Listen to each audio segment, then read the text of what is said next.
आक्रमक होत चाललंय, तुमच्या काय प्रतिक्रिया आहेत? कशा पद्धतीने दबाव केला दिल्लीत जे आंदोलन चालू आहे समाजासाठी लढणाऱ्या ते वांगचुंग असो किंवा दिपके असो, या आमच्या तरुणांच्या बाबत काही मधल्या काळात पेपर फुटी असो अनेक गोष्टींसाठी ते त्यांचं उपोषण चालू आहे। आज 20-22 दिवस झाले उपोषण चालू आहे। सरकारने उपोषण सोडवण्यापेक्षा त्यांच्या चुकीच्या पद्धतीने पोलिसाचा धाक दाखवून ते उपोषण आंदोलन मोडण्याचा प्रयत्न केला जात आहे। म्हणजे त्यांना पुढे उचलून नेलं, कुठं पोलीस स्टेशनला नेलं काय मला आज तर कळालं, त्या धुराचे नाळकांडे सोडले।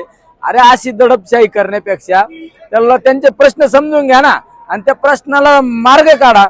ते स्वतःच्या प्रश्नासाठी उपोषणाला बसले का? ते स्वतःसाठी आंदोलनाला बसले का? सर्वसामान्य लोकांच्या साठी ते जर प्रश्न मांडण्यासाठी जर तुमच्याकडून ज्या चुका होत्या त्या चुकाच्या संदर्भात ते उपोषण करतात, याचा अर्थ सरकारने तिथे गेलं पाहिजे। काय आहे तुमचं अशाचे प्रश्न ना, ठीक आहे यामध्ये सुधारणा करू, यामध्ये ज्या लोकांनी पेपर फुटीमध्ये ज्यांचा सहभाग होता त्यांच्यावर कारवाई करू, त्या मुलांचं नुकसान होऊन देणार नाही।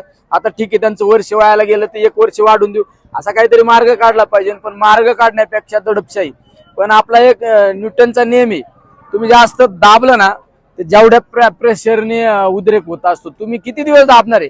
मध्ये नोएडाला एक आंदोलन बेरोजगार तरुणांनी आंदोलन केलं, ते दाबण्याचा प्रयत्न केला। आता हे आंदोलन उपोषण चालू आहे, ते दाबण्याचा प्रयत्न जर वारंवार तुम्ही सरकारी पोलिसाचा धाक दाखवून जर या गोष्टी थांबवणार असेल तर याचा निश्चित याचा उद्रेक झाल्याशिवाय राहणार नाही। आणि एक ना एक दिवस आपल्या देशात उद्रेक झाल्याशिवाय राहणार नाही, कारण एक दिवस बेरोजगार रस्त्यावर येणार आहे, माझे शेतकरी रस्त्यावर येणार आहे, या सगळ्या गोष्टी रस्त्यावर येणार आहे।